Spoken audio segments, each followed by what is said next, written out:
தீபம் விளக்கேற்றும் எண்ணெய் மற்றும் அகர்பத்திகள் ஒரு தெய்வீக அனுபவம்.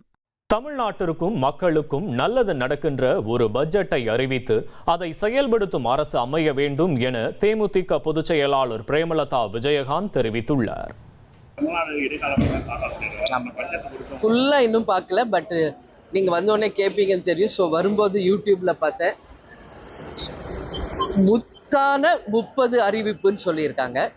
அதே மாதிரி நான் ஒரு விஷயம் மட்டும் சொல்றேன், கம்ப்ளீட் டீட்டெயில் பார்த்துட்டு அடுத்த ப்ரெஸ் மீட்ல தெளிவாக சொல்றேன்.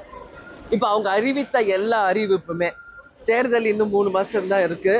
ஸோ அதில் உடனடியாக இம்ப்ளிமெண்ட் பண்ண முடியுமா, இல்லை தேர்தல் முடிஞ்சு வருகின்ற ஆட்சி அவர்கள் தான் இம்ப்ளிமெண்ட் பண்ண முடியுமா என்ற கேள்விகள்லாம் இருக்கு.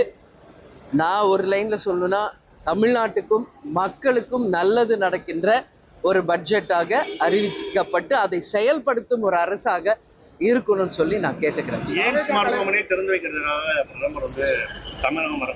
பிரதமர் வர்றது நல்லதானே, அதனால தமிழ்நாட்டுக்கு நல்லது நடந்தா நான் முதல்ல வரவேற்போம். அதனால அவர் வர்றது தப்பு ஒன்றும் கிடையாது. ஆனா மக்களுக்கு நல்லது நடக்கணும், அதனால தமிழ்நாடு சிறப்பாக வரணும்ன்றத என்னோட கருத்து. சரிங்களா?